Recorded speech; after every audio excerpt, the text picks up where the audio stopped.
Bienvenidos a Revista de la Universidad de México. ¿Qué tal? Bienvenidos a Revista de la Universidad de México. Hoy tenemos como invitado al escritor y periodista Armando Fuentes Aguirre, mejor conocido como Catón. Él publica todos los días del año 2 columnas, Mirador y de política y cosas peores.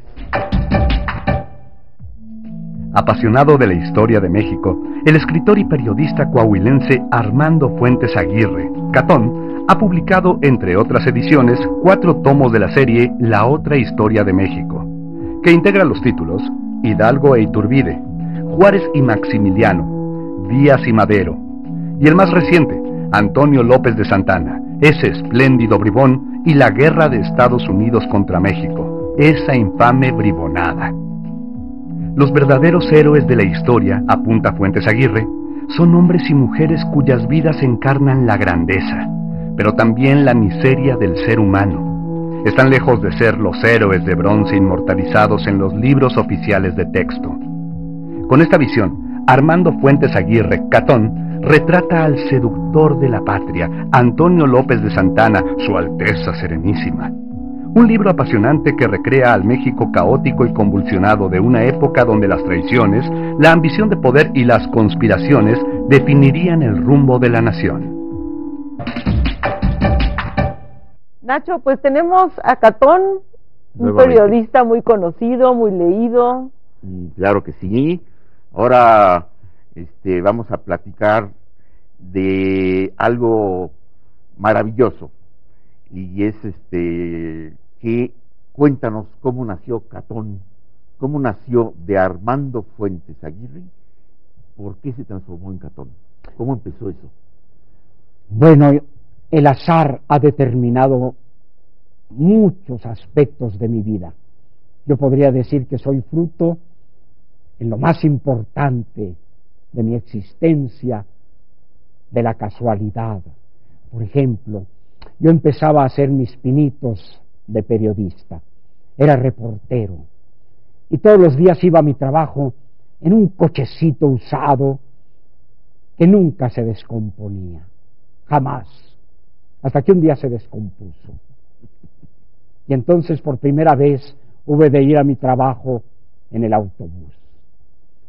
Unas esquinas después de haber subido yo, subió una hermosísima muchacha de larga trenza rubia y ojos de luz, y yo oí una voz que me dijo: con ella te vas a casar.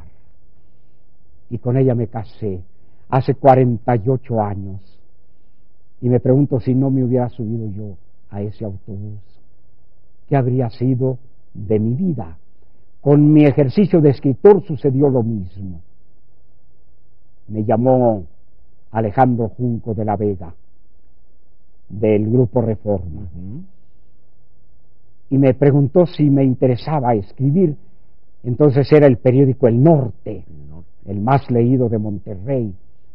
Claro que me interesaba. Y me dijo: solamente que vas a tener una entrevista con el abuelo, don Rodolfo Junco de la Vega. Era el dueño del periódico. Te va a someter a un interrogatorio, comparado con el cual los de la Gestapo, la KGB, la Santa Inquisición, La PGR, peor todavía, Ignacio, peor todavía la PGR, comparado con el interrogatorio que te hará el abuelo. Esos son cuentos de Walt Disney. Efectivamente, al día siguiente recibo una llamada telefónica. Don Rodolfo me invitaba a comer en el casino de Monterrey a la 1 de la tarde. Yo no quise exponerme a llegar tarde y me anticipé un poco. Llegué a las 8 de la mañana y entretuve las horas paseando nerviosamente frente al casino y viendo a cada minuto la hora en el reloj de Mickey Mouse que mis hijos me habían regalado. Había pasado recientemente el Día del Padre y ellos me regalaron primero el reloj que a ellos les gustó y luego el que pudieron pagar, un reloj de Mickey Mouse. Y ahí veía yo la hora. 5 minutos antes de la 1, entro al casino, ya me estaba esperando don Rodolfo. Me hace sentar frente a él y pide la ensalada y me pregunta cómo ha estado, y yo le dije bien, y él me dijo yo también. Pidió la sopa. ¿Ha llovido en Saltillo? Le dije no, y él me dijo aquí tampoco. Pidió el plato fuerte. O sea, pedían los dos, cada quien pedía su plato. Sí. Y me dice, de modo que no ha llovido en Saltillo. Y yo, firme en mis convicciones, repetí, no. Y él me dijo, aquí tampoco. Pidió el postre, pidió el café, se despidió y se fue. Yo regresé desolado a mi casa. Le dije a mi esposa, de esto no va a salir nada. Y ella, con ese saber profundo que tienen las mujeres, me dijo, no te preocupes, si de esto no sale nada, algo después saldrá. Al día siguiente, otra llamada telefónica. Era Alejandro. Me dice, ya estás adentro de la organización, el abuelo te aprobó. Creí irme de espaldas. Le dije, ¿cómo me aprobó si ni siquiera me preguntó nada? Y dice Alejandro, no, nos dijo, miren, un tipo que usa reloj de Mickey Mouse no puede ser malo.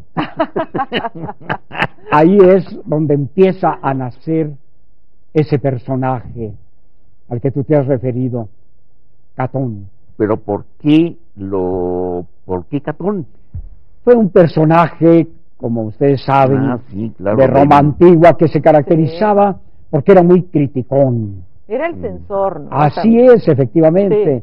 Sí. Y censuraba a veces en forma áspera, rigurosa, severa, cuando antiguamente se decía de alguien, es un catón. Quería decir que era un juez severo de las costumbres de los demás. Yo no escogí el remoquete, lo escogió para mí el primer director que tuve, cuando empecé muy jovencito a escribir. Notó en mí esa tendencia crítica y empezó a firmar mis columnas con el nombre de Catón, nombre que se presta también a rimas bastante incómodas. Si yo hubiera escogido mi seudónimo, habría escogido otro más amable, y no el de ese personaje severo, intransigente. Yo soy muy tolerante con los defectos de los demás, porque sé que por grandes que sean los defectos de mi prójimo, los míos son mayores que los de él. Él tendrá medalla de plata o de cobre, pero yo tengo la medalla de oro en eso. Y entonces no soy intolerante, no soy intransigente, tiendo mucho a la benevolencia, a la comprensión, a la tolerancia. Y entonces no me gusta, les hago esa confesión, no me gusta ese seudónimo de Catón, pero ya se convirtió casi no en mi segundo nombre, sino en mi primer nombre, porque más gente me conoce como Catón, claro, que por el nombre que mis padres me impusieron. Oye, ¿ya hace cuánto tiempo fue esa reunión con el abuelo? Pues debe haber, de esto debe hacer más de 30 años. O sea, que hace más de 30 años que publicas. Claro, desde luego que sí. Primero en el norte nomás. Todavía no salía Reforma. Todavía no aparecía Reforma, pero cuando Reforma apareció, desde el primer número, fui convocado por la familia Junco, con la que estoy profundamente agradecido, por haberme llamado también a escribir en esta gran ciudad en la que alguna vez como estudiante pasé hambres, que es obligación de estudiante, pasar hambres. ¿Y cómo se origina la fórmula que eliges para tu columna, que es los chistes, generalmente chistes pues que son subidos de color, ¿no? Son chistes colorados muchas veces. En relación con los que cuentan los jóvenes de ahora, me parecen muy de color de rosa. Y con los que se cuentan en las despedidas de soltera también. Es una columna con mucho humor, pero también le das un espacio al análisis político, a la reflexión política. Sí, yo escribía primero nada más la columna que se llama Mirador, que pretende ser una columna reflexiva que invite a los lectores a pensar sobre la vida y concretamente sobre su propia vida. Reflexión quizá presuntuosa, pero una de las notas del escritor es esa, una pequeña vanidad que a veces es muy grande. Y yo escribía esa columna y me di cuenta de que ese artículo no llegaba a varios sectores, no solo vastos de la población, sino muy importantes. Yo sentía que a mí no me leían los jóvenes, que no me leían las mujeres y que no me leía ese gran conglomerado que en México se llama el pueblo. Los políticos usan esa palabra. Sí. En otras partes sería la gente común. Y me preocupaba, y más que me preocupaba, me dolía no llegar a esos grupos de lectores tan importantes. Y entonces me puse a pensar qué podría interesarles a todos ellos. Lo primero en que pensé fue el humor. A los mexicanos se nos da muy bien el humor, sabemos reír y, más importante aún, sabemos reír de nosotros mismos. Ante una tragedia los argentinos hacen un tango y nosotros hacemos un chiste. Hemos reído de los terremotos, de las inundaciones, de la muerte. De la muerte misma, claro. Una calavera. Claro que sí, de la muerte, qué bien lo has dicho, Ignacio, de la muerte nos reímos. De los grandes desastres hacemos chistes, por ejemplo, de los presidentes, que pueden llegar a ser grandes desastres. Y nosotros hacemos humor. Sí. Eso no quiere decir que el humor sea para nosotros una forma de evadirnos de la realidad, no. Al contrario, es una forma de plantarle cara a la realidad. Decirle, sabemos que eres dura, sabemos que eres cruel y que eres trágica, pero por encima de ti está nuestro sentido, nuestro gozo de vivir. Aquí estamos haciéndote frente. Somos más reales que tú. Vamos a hacer un corte, Armando, y enseguida nos vas a tener que platicar de dónde surgen todos esos chistes que diariamente publicas, ¿verdad? Muy bien. Ahorita regresamos. Claro que sí. En un momento más regresamos a Revista de la Universidad de México. Ya estamos de regreso en la Revista de la Universidad de México.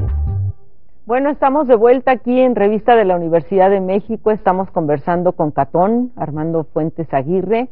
Y antes de continuar, Mauricio Molina nos tiene la efeméride del día de hoy y se refiere a Gabriel García Márquez, a 30 años de haber recibido el Premio Nobel de Literatura en 1983. Hace 30 años, en 1982, Gabriel García Márquez recibió el Premio Nobel de Literatura. En marzo de 1983, la especialista brasileña en el autor colombiano Selma Calasanz Rodríguez escribió un ensayo sobre 100 años de soledad a partir de las crónicas de la conquista y descubre el poder magnético de Macondo, su sobrevivencia como un lugar hecho de palabras. Pocos se han acercado al universo de lo milagroso en nuestra lengua como el autor colombiano. Por la irrupción de lo mágico en los contextos más aparentemente comunes y corrientes, Macondo es la utopía de los milagros. 100 años de soledad instaura un nuevo tipo de cronotopo literario, un lugar imaginario en el que suceden cosas como chicas que vuelan, hielos mágicos, revoluciones.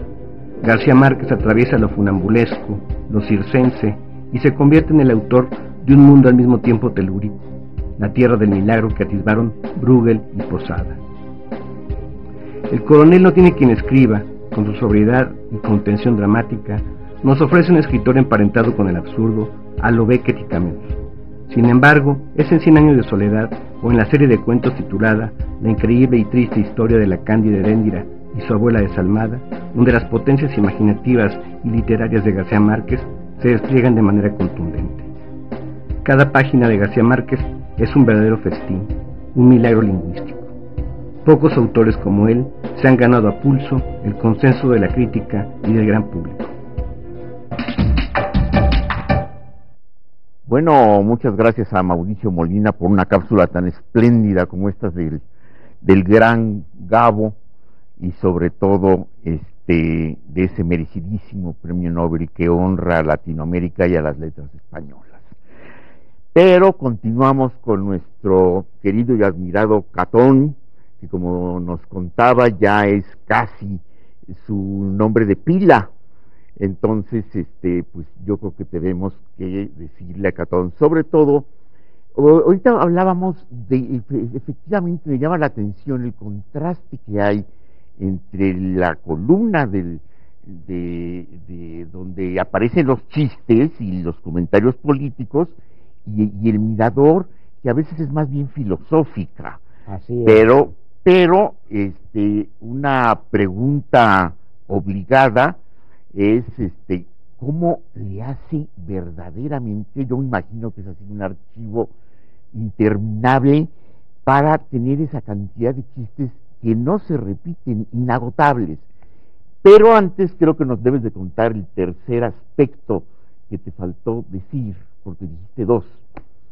Hablé de cómo busqué poner en mi columna el ingrediente primero del humor.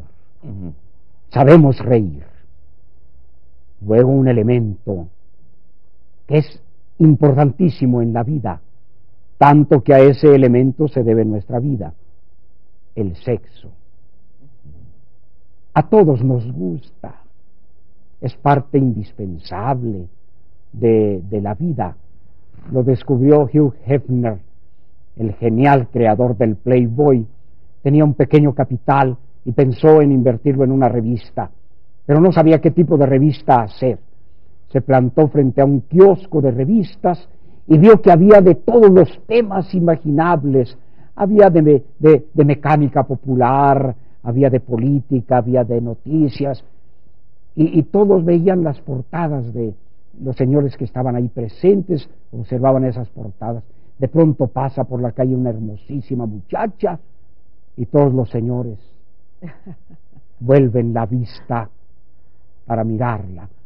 Ahí nace, en ese momento, nace Playboy, en ese mágico momento en que Hugh Hefner se percata de la adoración que el varón siente por lo que alguien llamó el eterno femenino, esa magia. Y ese es el segundo ingrediente de tu columna. Ese es el segundo ingrediente. Y el tercero, la política, porque los mexicanos respiramos política, demasiada a mi juicio. Vivimos en un país de políticos, un país pobre con partidos políticos muy ricos, y un país manejado en prácticamente todos sus aspectos por una casta que se ha creado de políticos repartidos en diversos partidos políticos, pero que determinan, más que la actividad económica, el centro de las preocupaciones del país. Hablamos demasiado de política, nos preocupa demasiado la política, leemos demasiado acerca de la política, y entonces es parte de la vida nacional. Entonces junté esos tres elementos y de ahí nació esa columna que se llama De política y cosas peores. Bueno, ¿y cómo le haces para haber tenido esa capacidad? Porque, bueno, si yo ahorita me pongo a hacer una columna en la que quiero incluir un chiste, pues mi memoria me da para seguramente 3 o 4, pero llevar todos los días de la semana publicando esos chistes que, bueno, son un respiro, como tú has dicho, de todo lo demás. Ojea uno el periódico y se da cuenta que antes no estamos profundamente deprimidos. Bueno, entre otras cosas, yo creo que no estamos profundamente deprimidos porque leemos tu columna. Gracias. Gracias. Y entonces, pero ¿cómo es posible? ¿De dónde salen? Tú hablabas hace un poco de tu memoria. Yo creo que la tienes espléndida, a juzgar por tus libros, a juzgar por tu conversación.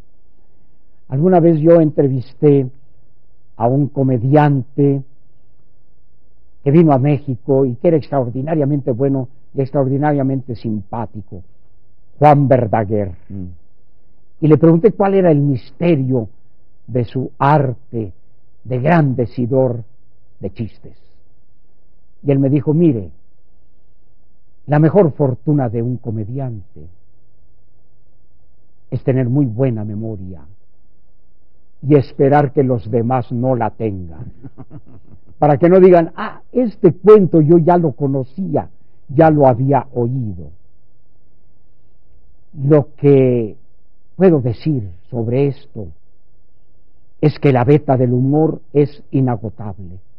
Cuando empecé yo a escribir esa columna que lleva cuentos, que lleva chistes, me angustiaba. A veces no dormía pensando, cuando se acaben los chistes, ¿qué voy a hacer? ¡Qué error graso! ¡Qué tremenda equivocación! Nunca se acaban los cuentos. Pero algunos los inventas tú y otros te los cuentan, ¿o cómo funciona? Los que me cuentan son los mejores y los que yo invento no son los mejores. Pero los apuntas. Temo apuntarlos por temor a repetirlos. Entonces dejo que ese humor se vaya como el viento, porque además los buenos chistes son patrimonio universal. Nadie puede decir, yo soy el autor de este chiste. Yo he inventado un cuento y de repente me llega horas después de Mérida o de Tijuana o de Guadalajara, ahora en la internet, como de autor anónimo. Y claro, el que inventa un chiste debe ser el autor anónimo. Bueno, Borges decía respecto a la literatura un poco lo mismo. A ver, Ignacio. Y me llama la atención porque decía que lo bueno ya no es de nadie, es de todos. Claro. Entonces dice, realmente lo bueno se come al autor, como el Quijote se comió a Cervantes, desde luego, como Los Miserables se comieron a Víctor Hugo, como la Divina Comedia se comió a Dante. ¿Por qué? Porque efectivamente hay algo en esto que llaman el inconsciente colectivo. Claro, Antonio Machado decía que el diccionario no lo debe hacer la academia, dice, lo debe hacer su majestad el pueblo. Claro. La academia debe limitarse a registrarlo, pero es el pueblo, además es el gran poeta. Antonio Machado decía, arte que no es popular, no es perdurable, no va a durar. Popular no quiere decir hecho para el pueblo, ¿no? Como las canciones comerciales o eso. Popular quiere decir lo hecho por el pueblo. Así es. Y el humor, como los refranes, son del pueblo. Como la buena literatura, efectivamente. Como la buena literatura, claro. Claro, y es muy pretencioso, es decir, todo esto lo hice yo.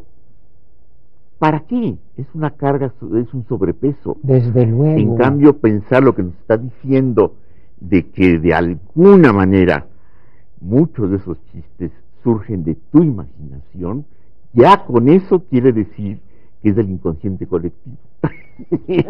Tienes mucha razón. Quizá un escritor sea solo un eco de lo que ha leído, de lo que ha oído. y entonces es una caja de resonancia o una pared que reproduce ecos.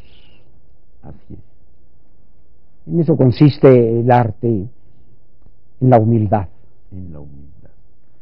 Armando, pues muchas gracias por esta conversación. Se nos va el tiempo muy rápido contigo. Es una conversación muy amena, muy divertida. Yo quiero decir que pocas veces puede uno gozar tanto este programa, que también es de todos, es claro de los que universitarios. Sí, es lo que le da su dimensión y lo que le da la gran audiencia que tiene Ignacio y Guadalupe. Bueno, y habría que decir para despedirnos que también Armando Fuentes Aguirre Catón es universitario, es egresado de esta universidad y pues es tu casa, Armando. Muchísimas felicidades. Prácticamente según, Fíjate. Porque a más de ser alumno de la Facultad de Derecho, fui alumno también de Filosofía y Letras, y todavía mis primeros cursos los tomé en Mascarones, Fíjate nomás. antes de venir a este glorioso campus, y además ahora tengo el orgullo de decir que el señor rector de la UNAM es un paisano mío de Saltillo, el doctor Narro Robles, lo cual es para nosotros saltillenses un orgullo. Bueno. Muchas gracias, Armando, muchas felicidades y nos vemos aquí la próxima semana en Revista de la Universidad de México.